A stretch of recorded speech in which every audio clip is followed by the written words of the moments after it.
Oh, okay. She split. Okay. Okay. After this song. Yeah, she said there wasn't gonna be a noise out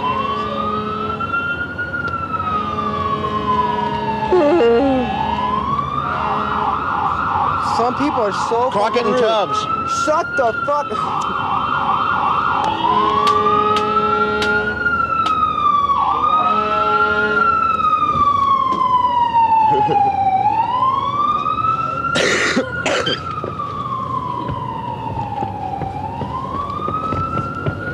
Everyone was a dork at some time in their life. That's right. Everybody was. We go out to prove that. And then, yeah, we're out to prove that we're still a dork. I mean, but to every punker, there's a time in their life where they weren't listening to punk music and they were just a dork at their high school anyways. People used to listen to heavy metal, or people used to be gothic or whatever, you know? It's just, at some point in your life, I mean, we used to something be, about punk music appealed to you and you got into it. We were a disco band for a number of years before we decided to get into the naked aspect of punk rock. The naked aspect. First punk song I ever heard was an All song back in '88, I think. And I got really, really stoked on the music, taught myself how to play guitar, met our drummer at a party, met him through his sister, and we all got together. After about 2 or 3 months of mud wrestling and Indian leg wrestling championships, we got together. A lot of wrestling, we have what we call a body slam contest, which is where we'll get out the twister mat, put a bunch of baby oil on it, and then we'll just, you know, try and body slam each other. Well, yeah, but I mean, you know, it's still it's you don't have twister, to. You don't have to be naked, but it makes it a lot better. It's easier to do the slamming. Alright.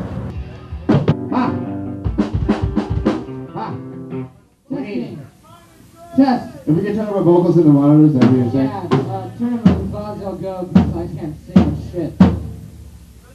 Hello, testing. I didn't really choose my instrument. It kind of chose me. And I'd like to go into it a little further, but I can't think of anything funny to say. I just like guitar, really. I just like the way it bass. sounds. And Scott here likes drums. He's not there. That's what makes it funny. What do you think of the scene right now? Depends on where you go. It's awesome in the West Coast. Some places on the East Coast it's kind of dry. Canada, it's so big, it's ridiculous almost. It's awesome. I mean, I always think it can grow in some places, but maybe it's just because when we play, there's only 5 people there, so I think that it needs to grow. I think our band needs to grow. I think the scene is alive and well everywhere, just in different forms, different interests. You know, it's like the form of genitalia is probably the most popular one. Yeah, we played in a little town the other day, and it seemed that genitalia was a really big scene there. Everybody's really into genitals and genitalia. Hit him in the wiener. Do that. You gotta see this trick. He does. See, actually, we've been in training in the van for a long time. We've been out on tour for about 2 weeks, and every night I practice this trick. And the trick is, you just punch yourself in the nuts as hard as you possibly can, and it doesn't hurt after a while. You know what's rad? I like to punch myself in the nuts for like a half an hour, you know?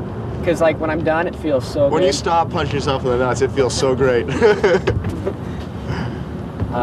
Gay. When I play, I always forget that anybody's out. I'm numb from the waist down.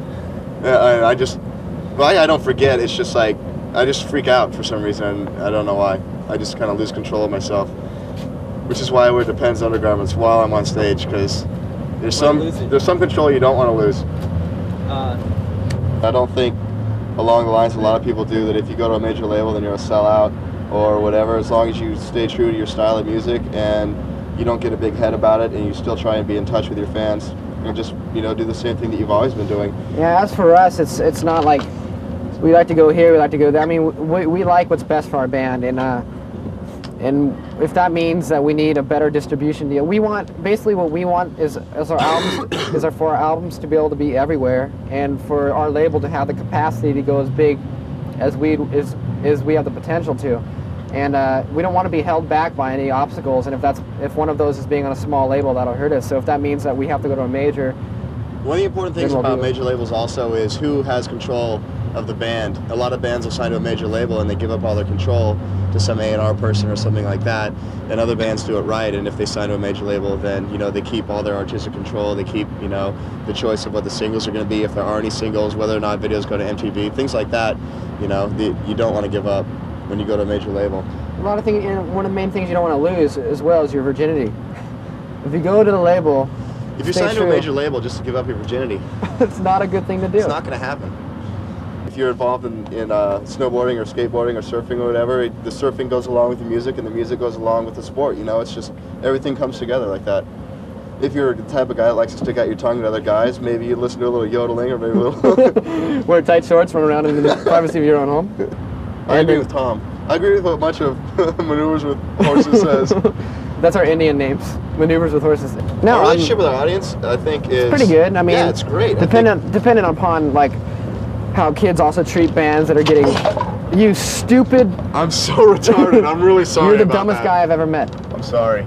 Okay, to answer the question, it depends on how the kids treat bands that are getting bigger, or bands of how bands. I don't know. Since we've started, if we got added to a radio station or something. We've had kids write us letters like hating us because of that, or we've had people just write us letters to say they like us no matter what or whatever. You know, it really depends on who the person is, and as long as the people like us, for they know what we're about, and they know that we're not trying to preach a certain anything. We're just Blink, you know, whatever. And then it seems like we have a really good relationship. We like to talk to our fans. Mark writes everyone back. We're not rock stars or anything like that at all. We don't put ourselves. But why is that light flashing? Is that bad?